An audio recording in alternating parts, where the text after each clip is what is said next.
Aujourd'hui, c'est une vidéo assez particulière car je veux tout simplement rendre hommage à l'acteur Gene Hackman qui est mort ce jour à Santa Fe à l'âge de 95 ans. C'est un acteur qui a joué dans un nombre de films colossal, il a joué dans tous les registres et je rajouterai avec les plus grands réalisateurs d'Hollywood.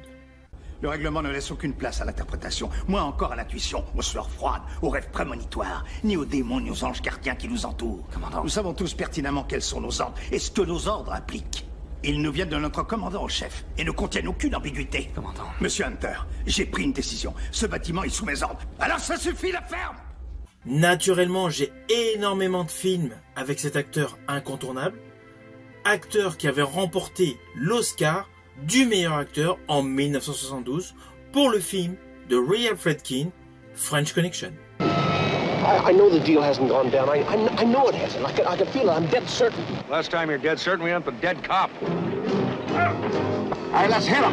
Hit him! Ainsi, en 72, il a eu l'Oscar du meilleur acteur pour le polar de William Friedkin. Et 20 ans plus tard, il a à nouveau eu un Oscar en tant que meilleur acteur en second rôle. C'était pour le western impitoyable réalisé par Clint Eastwood. Hell, I even thought I was dead. Till I found out I was just in Nebraska. And a bad reputation. You're the one who killed William Harvey and robbed that train over Missouri. Was as good as gold. Alors bien évidemment, en dehors des films où il a eu un Oscar, il a souvent eu des rôles majeurs. Je pense notamment à L'Aventure du Poséidon, sorti en 1972, à Conversation secrète, réalisé par Francis Ford Coppola en 1974, à La Firme de Sidney Pollack, où il était face à Tom Cruise, aux deux films réalisés par Tony Scott, USS Alabama, réalisé en 1995, où il était face à Denzel Washington, et à Ennemi d'État, en 1998, où il était face à Will Smith. Ceci dit, il avait un rôle assez tonitruant et qui était plutôt pas mal. C'était en 87, dans un film réalisé par Roger Donaldson face à Kevin Costner. Ce film a pour titre Sens unique. Ainsi, tout au long de sa carrière, il a eu des rôles extrêmement variés. Car on va pas se mentir, sa prestation dans Superman 2 en Lex Luthor est radicalement antagoniste à son personnage dans Opération Crépuscule d'Andrew Davis où il est face à Tommy Lee Jones. Ou Retour vers l'enfer de Ted Kotcheff de 1983 avec un Patrick Swayze jeune. Stick, Wilkes, Johnson, Charles, Scott, Rose et le colonel Jason Rose. 7 soldats qui ont fait la guerre du Vietnam. Ils s'y sont battus et ils en sont revenus. Ainsi, sa filmographie a toujours été très variée et souvent, il était dans des films qui portaient des messages forts. Je pense notamment à Under Fire de Roger Spottiswoode en 1983. They freeze truth in pictures. It's a big story down here because it's the first sign of fighting in Managua. Nick Nolte, Gene Hackman, Joanna Cassidy, Jean-Louis Trintignant. Under Fire. Alors perso, l'un de mes films préférés avec Gene Hackman est également un film porteur d'un message fort, une histoire réelle. Il s'agit de Mississippi Burning d'Alan Parker. Un film où son talent d'acteur est parfaitement démontré. You admire these kids, don't you? Don't you? Does it ever occur to them they're going to end up dead? Maybe.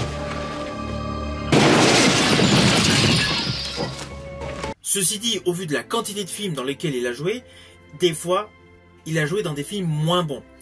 Je pense notamment à Suspicion de Stephen Hopkins avec Morgan Freeman, le remake du film culte français porté par Lino Ventura et Michel Serrault. Mais voilà, les films qui étaient moins bien, il y en a peu, et malgré tout, cela reste des films de qualité. Comme son avant-dernier film qui n'est pas le meilleur film de sa carrière, mais un film que j'ai apprécié, c'est Les Maîtres du Jeu, sorti en 2003. Oui, avant-dernier film, car Gene Hackman a arrêté sa carrière en 2004. Après le film, Bienvenue à Mosport de Daniel Petrie. Ainsi, par le biais de cette vidéo, je veux simplement rendre hommage à Gene Hackman et surtout vous inviter à revoir certains de ses films.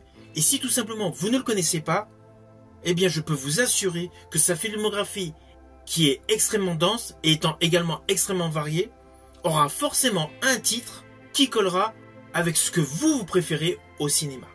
D'ailleurs, je vous invite à regarder sur ma chaîne YouTube une de mes premières vidéos le concernant. Il s'agit du film Air Force Bad 21, où il jouait aux côtés de Danny Glover. On a ramené pas mal de gens de là-bas, mais on n'avait encore jamais eu affaire à un lieutenant-colonel de 53 ans.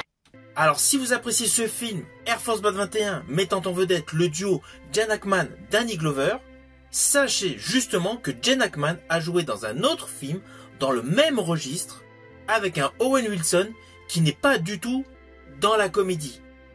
Ce film a pour titre En territoire ennemi. Et justement, il a rencontré un succès énorme. De ce fait, il fut le premier opus d'une saga de 4 films.